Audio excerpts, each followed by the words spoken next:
ตัวเองแล้วก็ตัวตนที่แท้จริงของตัวเองมันก็หายไปด้วยเพราะว่ามันไม่มีความสุขอะสวัสดีค่ะยินดีต้อนรับเข้าสู่รายการวีเมาบีเมาใช่ย่อมาจาก BNK48 แล้วก็เมาส์ไงวันนี้เราจะมาเมาส์กันไข่มุกค่ะสวัสดีค่ะโมบายค่ะเป็นค่ะเราอยู่กันมา3 ปีแล้วเราตอบทุกปีทุกที่เลยแฟนคลับใหม่มีเยอะเอาความจริงคืออยากมาหาตังค์คืออันนี้คือเมนไอเดียแรกเลยอะเพราะว่ามันเป็นวัยที่แบบเหมือนวัยรุ่นเนอะเราก็อยากหาตังค์ได้ด้วยตัวเองแล้วก็อยากแบบเวลาอยากซื้อของอย่างเงี้ยก็อยากจะออกตังค์แบบด้วยตัวเองบางทีเราอยากซื้ออันเนี้ยแต่แม่ก็จะแบบซื้อให้เท่าไหร่แล้วก็ต้องเก็บตังค์ด้วยตัวเองก็เลยคิดว่าอยากทำงานสักอย่างแล้วบังเอิญว่าตอนนั้นไปเห็นเพื่อนแชร์ใบประกาศออดิชั่นรับสมัครออดิชั่นของ BNK มาก็เลยสนใจแล้วตอนแรกที่สมัครใช่ไหมคะแม่ก็ไม่คิดว่ามันคือวงที่ต้องร้องต้องเต้นด้วยแม่คิดว่าหนูจะไปสมัครแบบออดิชั่นแข่งตัดชุดทำเสื้อผ้าเพราะว่าหนูเรียนทำเสื้อผ้าแล้วชื่อโรงเรียนชื่อ BNK เหมือนกันใช่เหมือนแบบแบงคอกแบบอะไรอย่างเงี้ยแบบแฟชั่นสตูดิโอประมาณอย่างเงี้ยแล้วพอขอแม่ไปเรียนร้องเพลงเต้นอะไรอย่างเงี้ยแม่ถึงรู้ว่ามันคือวงไอดอลนะอะไรอย่างงี้คือหนูเป็นสายพวกเจป๊อปอะไรอย่างงี้อยู่แล้วเป็นคอสเพย์เป็นโคเวอร์แดนซ์แบบของญี่ปุ่นอะไรอย่างงี้ค่ะพอเขามาเปิดสมัครที่แบบว่าประเทศไทยเนี่ยเราก็แบบน่าสนใจดีเพราะว่าเราก็ชอบร้องชอบเต้นแล้วก็ทำแบบโคเวอร์แดนซ์แล้วก็มีวงเป็นของตัวเองเหมือนกันอะไรเงี้ยแต่รู้สึกว่ามันแบบไม่ได้จริงจังอะไรขนาดนั้นแต่ก็แบบอันนี้แบบดูจริงจังขึ้นมาอะไรอย่างงี้ก็เลยเป็นความฝันในแบบวัยเด็กด้วยก็เลยสมัครเข้าไปเป็นโอตาAKB48ค่ะก็เลยรู้ว่าเขาจะมาเปิดวงน้องที่ประเทศไทยรับออดิชั่นตอนแรกประกาศรับถึง18แล้วหนูก็อายุถึง18พอดีเอาวะถ้าไม่ได้รอบนี้รอบหน้ามันก็ไม่ได้แล้วเพราะอายุจะเกินแล้วอะไรอย่างนี้ก็เลยสมัครเข้าไปแต่ว่าสุดท้ายเขาก็เลื่อนอายุเพิ่มใช่เป็นเหมือนกันตอนแรกถ้าเกิดว่าประกาศที่อายุ18ตอนนั้นคือไม่ได้แล้วก็จะไม่มีไข่มุก BNK48 อีกต่อไปเพราะว่าอายุเกินตอนนั้นสำหรับหนูก็รู้สึกว่ามีส่วนที่ต่างแล้วก็ส่วนที่ไม่ต่างคือในความรู้สึกหนูตอนแรกคิดว่าเป็นไอดอลมันไม่น่าจะยากขนาดนั้นแต่แบบพอเข้ามาทำจริงๆมันก็ต้องฝึกร้องแล้วก็ฝึกเต้นแล้วคือมันเป็นอะไรที่แบบคนที่ไม่เคยออกกำลังกายแบบหนูเป็นอะไรที่ยากมากคืออยู่บ้านหนูก็สโลว์ไลฟ์ใช่ไหมคะนั่งเย็บผ้าทำขนมแบบวันๆก็คืออยู่นิ่งๆแล้วก็อย่างมากจริงๆคือเดินจริงๆนะไม่ได้วิ่งด้วยซ้ำไปในชีวิตจริงแล้วคืออยู่ในวงนี้มันต้องออกกำลังกายเฮ้อะไรอย่างเงี้ยก็คือมันเหนื่อยมากวันนั้นจำได้ว่าแบบมาเรียนเต้นครั้งแรกเราจะเป็นลมแล้วครูก็บอกว่าจะอ้วกนั่งก่อนได้นะอะไรเงี้ยแล้วเราก็รู้สึกว่าแย่มากเลยเพราะเพื่อนทุกคนเขาเต้นกันอยู่แต่เรานั่งอยู่คนเดียวอยู่หลังห้องให้เวลาตัวเองแค่แบบนาที2 นาทีพอแล้วต้องกลับไปเต้นให้ได้เพราะเรารู้สึกว่าแบบไม่มีพื้นฐานอะไรเลยยิ่งต้องทำมากกว่าคนอื่นนึกออกปะมันถึงจะแบบไปด้วยกันได้เลยเอาจริงเหรอติดเยอะปะติดมาตั้งแต่แรกแล้วก็ความรู้สึกหนูแตกต่างกันก็ความคิดหนูก็คือมีแค่เต้นมีแค่ร้องอะไรแบบนี้ใช่ไหมแบบทำในวงก็รู้แหละว่าแบบ AKB48 เขามีอีเวนต์อะไรบ้างไม่ว่าจะแบบจับมือเลือกตั้งอะไรเงี้ยแบบการแข่งขันสูงอะไรประมาณนี้แต่พอเข้ามามันก็เหมือนกันแต่ว่าอันที่มันไม่เหมือนก็คือเหมือนมีงานนอกเพิ่มขึ้นแบบไม่เคยคิดว่าจะต้องมีพรีเซนเตอร์เราแบบดังถึงขนาดมีพรีเซนเตอร์มีแบบโฆษณาเราไปทำนู่นทำนี่คือวงเราเขาไม่ได้เรียกว่าเกิร์ลกรุ๊ปใช่ไหมคะเขาจะเรียกว่าไอดอลอะไรประมาณนี้ซึ่งคนไทยความหมายของไอดอลก็คือคนที่แบบประพฤติตนดีมีศีล 5อะไรประมาณนั้นแต่ว่าไอดอลในความหมายเราคือศิลปินเฉยๆอะไรเงี้ยแต่พอมาเป็นไทยมันเลยต้องดูแบบนี่น้องๆหน่อยอะไรแต่ว่าแบบนั้นเราก็แบบพอเข้ามาในความคิดเราก็คือทำตัวเราแบบธรรมชาติอะไรอย่างงี้ก็ร้องเต้นเล่นๆไปอะไรอย่างเงี้ยเหลืออะไรให้พูดบ้างไหมเข้ามาแรกๆก็คิดคล้ายๆทั้งสองคนว่ามาแค่ร้องแค่เต้นแล้วก็จะได้ใส่ชุดเสื้อผ้าน่ารักแค่นี้ค่ะที่หนูอยากทำมันมีแค่นี้แหละแต่ว่า มีแฟนคลับแล้วต้องสวิตช์แฟนคลับด้วย ก็เป็นสิ่งที่ยากแฟนคลับกับตัวเราอ่ะมันใกล้ชิดกันมากแบบมาก เหมือนแม่ แบบจนหนูสงสัยว่าแบบว่าที่ญี่ปุ่นเขาเป็นแบบนี้หรือเปล่านะแบบว่างานจับมือเราก็เจอกันบ่อย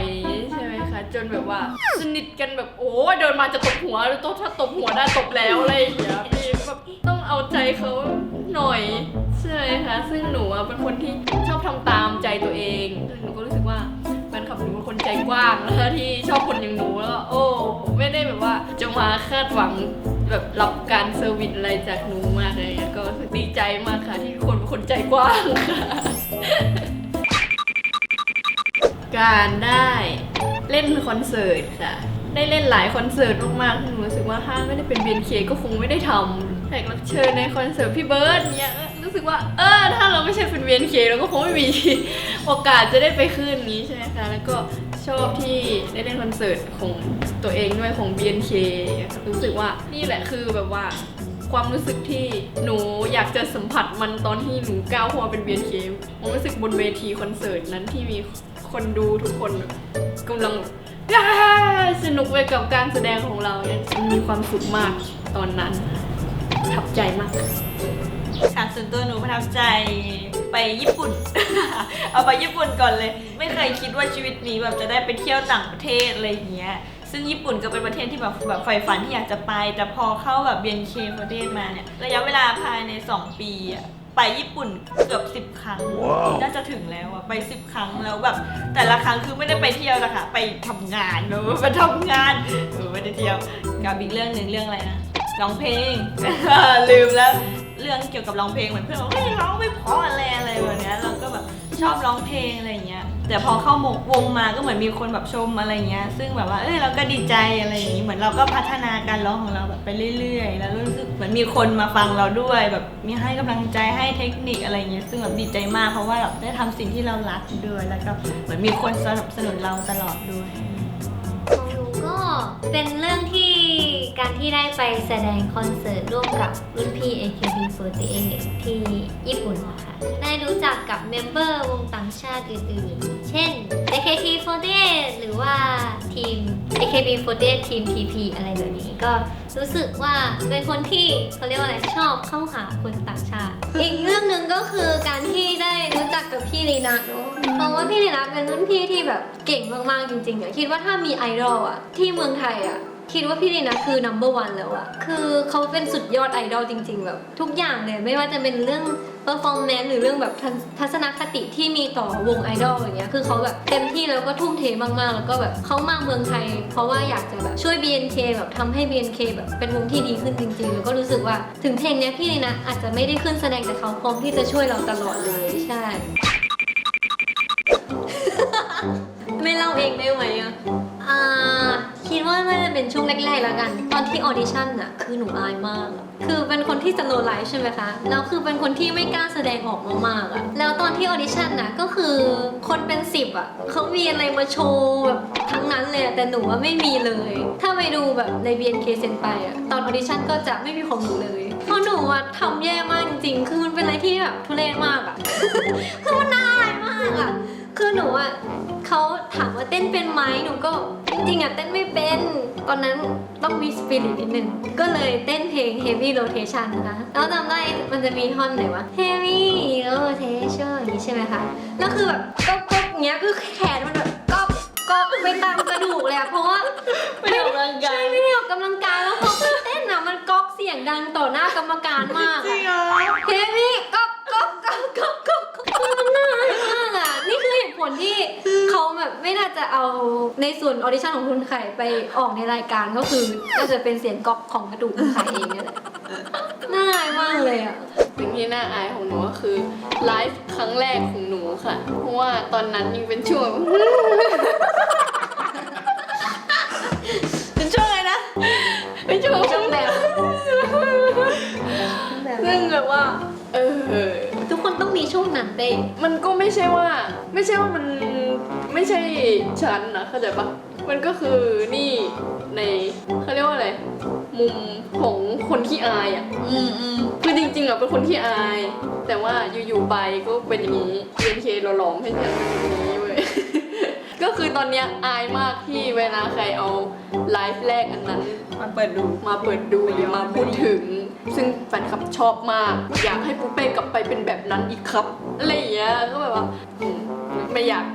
ให้มีใครพูดถึงมันอีกค่ะ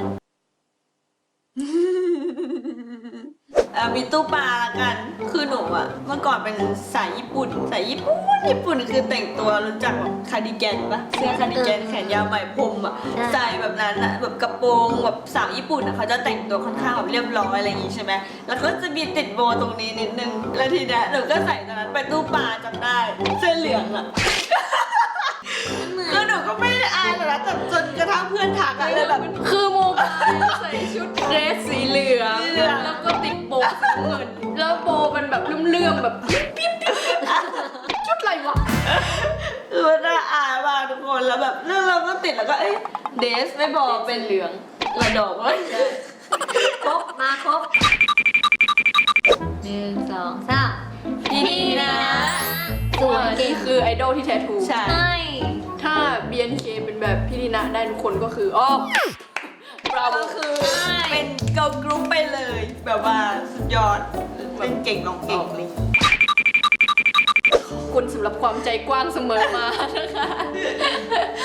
ก็รู้แหละว่าตามหนูมันอาจจะเหนื่อยกว่าตามคนอื่นหน่อย ที่แบบว่าหนูเป็นคนไม่ค่อยตามใจคนอื่นอะไรอย่างนี้ซึ่งแฟนคลับหนูทุกคนก็เป็นคนใจกว้างมากคนก็บอกว่าบุฟเป้อยากทำอะไรก็ทำเถอะขอบคุณค่ะ สำหรับหนูก็อยากขอขอบคุณแฟนๆคลับทุกคนนะคะ เหมือนก็ถ้าไม่มีเขาก็ไม่มีหนูในวันนี้อะไรอย่างเงี้ยซึ่งช่วงแรกๆหนูแบบอยู่อันดับท้ายๆเลยก่อนที่จะแบบมาเป็นแบบเซนเตอร์คุกกี้ถึงจะแบบค่อยมีแฟนคลับขึ้นมาบอกว่าทำให้หนูแบบว่าก้าวเดินต่อไปได้ ไม่ใช่แค่ในวงอาจจะเป็นอยู่ด้วยกันเป็นนานๆเขาก็เริ่มแบบมีสอนหนูบ้างแบบอะไรที่แบบดีไม่ดีควรไม่ควรอย่างเงี้ยเขาก็จะบอกหนูอะไรอย่างงี้ก็อยากขอบคุณที่แบบว่าไม่ทิ้งกันไปไหนอะไรอย่างงี้ไม่เคยคัดค้านเลยว่าอันนี้น้องไม่ควรนะอะไรอย่างเงี้ยแบบคนที่รักหนูจริงๆอะนะอะไรอย่างเงี้ยซึ่งแบบเป็นเรื่องที่ดีที่เขาสนุกไปกับในสิ่งที่เราชอบอะไรอย่างงี้แล้วก็อยู่ด้วยกันเป็นนานๆนะคะเพิ่มขึ้น ของหนูก็ ส้มต ก็จริงๆขอบคุณแฟนคลับทุกคนเลย เพราะว่าในวันที่แบบเราคิดว่าแบบทุกคนเกลียดเราอะ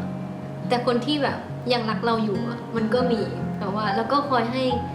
กำลังใจคอยสนับสนุนเราอยู่เหมือนเวลาที่หนูเจอเรื่องดราม่าอะไรอย่างงี้ใช่ไหมอันนี้คือแบบเป็นเรื่องที่แบบเซนซิทีฟมากเลยคือเหมือนเวลาที่เราเจอดราม่าเราก็จะแบบสูญเสียความมั่นใจในตัวเองไปเลยแบบช่วงหนึ่งที่แบบเวลาไปเดินสายหรือเวลาไปโปรโมทอะไรอย่างเงี้ยรู้สึกว่าแบบไม่กล้ามองหน้าใครเลยไม่กล้าพูดอะไรเลยด้วยซ้ำอะแบบขอแค่ได้แบบ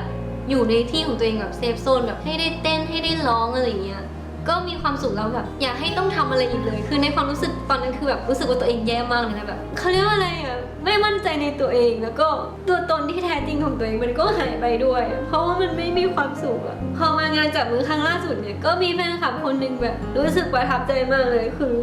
หนูอะตั้งเป้าหมายกับตัวเองว่าในปีเนี้ยอยากทำให้แบบคนที่เข้าใจในตัวเราผิดอะกลับมามองเราใหม่อีกครั้งหนึ่งแล้วก็แบบมีแฟนคลับคนนึงเข้ามาจับมือเขาก็บอกว่าเนี่ยเขาอะเคยเป็นแอนตี้มาก่อนนะเคยด่าคุณไข่ด้วย แต่วันเนี้ยเขา ต อะ บมันเลย บอกเลยลูกปัดทำไมได้ เขาก็มาขอโทษแล้วเขาก็บอกว่าเนี่ยขอโทษนะที่เข้าใจผิด เพราะว่าตอนแรกอะที่ด่าไปก็เพราะว่าเหมือนทำตามกระแสไปอย่างนั้น เพราะว่าเหมือนแบบเขาก็ดูจากในข่าวในแบบในเฟซในอะไรพวกเนี้ยว่าแบบมีคนด่าหนูเพราะว่า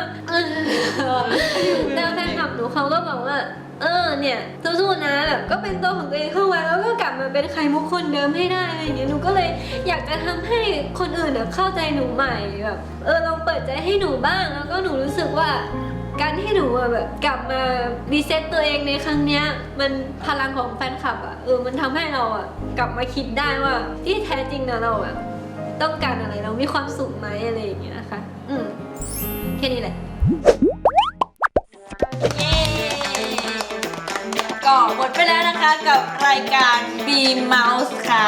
วันนี้นะคะเราก็ได้ปลดปล่อยอะไรบางอย่างของเราไปทั้ง3คนให้ทุกคนได้รับรู้กันในรายการ B Mouse ค่ะ แล้วก็ไปติดตามกันต่อนะคะว่า EP หน้าจะเป็นคนใดมาแบบพูดอะไรแบบ B Mouse มาเมาเรื่องจิ๊บจิ๊บ กันอีกก็สามารถติดตามได้เลยนะคะวัน